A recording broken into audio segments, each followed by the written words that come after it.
4월 21일 수요일 중대 브리핑을 시작하겠습니다.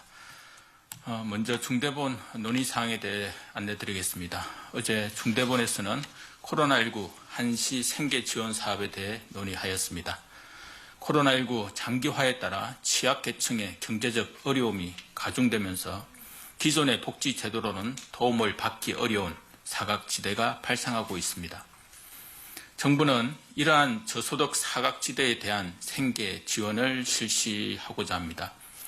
코로나19로 인해 소득이 감소하여 생계에 어려움이 있는 저소득 가구 중 다른 복지 제도나 코로나19 지원 프로그램의 지원을 받지 못하는 경우 생계 지원 대상이 됩니다. 이번 생계 지원은 가구당 50만 원씩 총 80만 가구에게 지급될 예정이며 총 4천억 원이 투입될 예정입니다. 5월 중 온라인과 현장 접수를 실시할 예정이며 6월 중 지원금이 지급될 것입니다. 복지로 누리집을 통한 온라인 신청은 5월 10일부터 28일까지 접수할 예정이고 5월 17일부터 6월 4일까지는 읍면동 주민센터를 통한 현장 접수도 받을 예정입니다. 자세한 사항은 주 보도자료와 지자체를 통해 안내 드리도록 하겠습니다. 코로나19 시기 초과 사망 분석 결과에 대해 설명드리겠습니다. 초과 사망이란 코로나19로 인한 직접적인 사망 외에 의료, 사회보장 체계의 문제 등으로 통상적인 수준을 초과한 사망이 있는지를 보는 개념입니다. 통계청의 분석 결과에 따르면 작년 한 해 사망자 수는 30만 9천 명으로 지난 3년간 최대 사망자보다는 0.3%가 적었습니다. 특히 사망자가 적었던 19년에 비해서는 3% 증가하였습니다. 최근 사망 통계를 보면 인구 고령화로 인한 사망자는 계속 증가하는 추세로 2009년부터 2019년까지 사망자가 연평균 2% 증가하였습니다.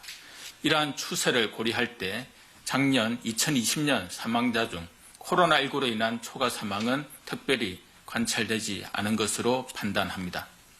참고로 올해 2월의 경우 통계청에서 집계한 65에서 84세의 사망자 수는 11,000여 명으로 과거 3년간 최대 사망자에 비해서는 11% 그리고 지난해에 비해서는 7.5% 감소하였습니다.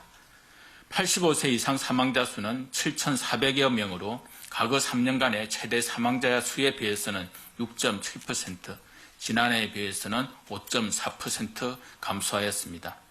15세에서 64세 사망자 수 역시 과거 3년 최대 사망자 수 대비 10.5% 적었고 전년 대비로는 6.4%가 감소하였습니다.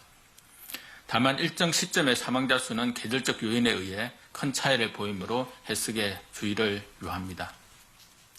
해외의 연구 자료를 보면 미국, 스페인 등에서 코로나19로 인한 직접 사망 외에 초과 사망이 높은 것으로 나타나고 있으며 이에 비하면 우리의 사항은 다행스러운 결과라고 할 수 있겠습니다.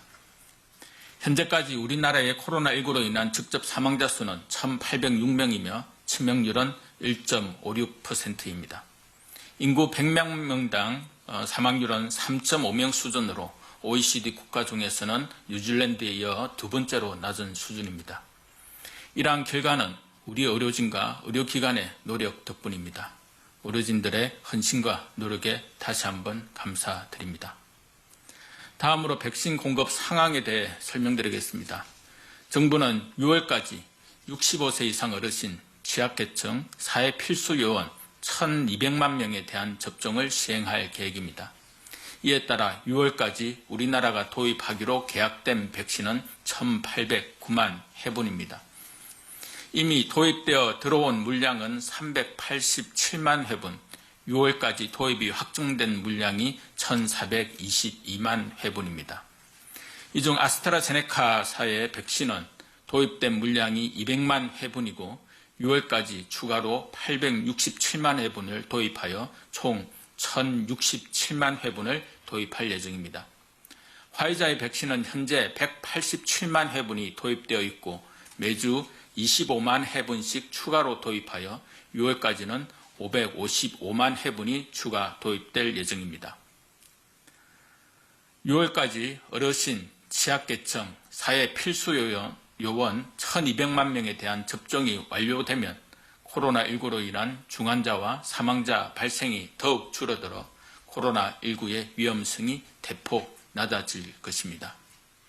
6월까지는 두어 달이 남았습니다. 정부는 최선을 다해 이분들의 접종을 차질 없이 추진할 계획이며 두어 달 후가 되면 그 결과가 드러날 것입니다.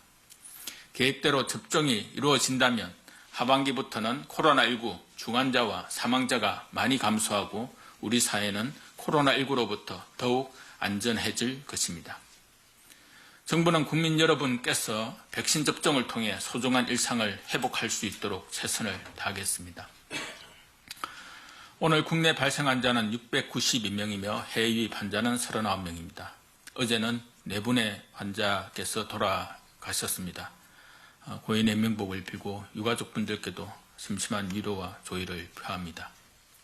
현재 위중증 환자는 116명으로 입원 격리 중인 환자의 1.4% 수준입니다. 중환자실은 766병상 중 588병상의 여유가 있습니다. 중등도 경증 환자의 경우 15,000여 병상 중 9,000여 병상의 여유가 있습니다. 현재 의료체계는 여력이 있지만 예방접종이 더욱 순조롭게 진행되기 위해서는 사회적 거리두기와 방역수칙 준수를 통해 코로나19의 유행을 억제할 필요가 있습니다. 지난 주말 전국의 이동량은 6,200만 건으로 그 직전주에 비해 4.2% 감소하였습니다.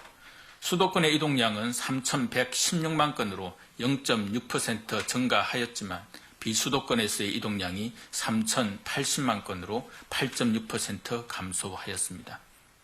사회적 거리두기에 동참해 주시고 계시는 국민 여러분들께 다시 한번 감사드리며 지난 1년간 참여와 연대의 정신으로 잘해 주셨던 것처럼 사회적 거리두기와 방역수칙 준수를 거듭 당부드립니다. 정부는 국민 여러분께서 하루라도 빨리 소중한 일상을 되찾으실 수 있도록 최선의 노력을 다하겠습니다. 감사합니다.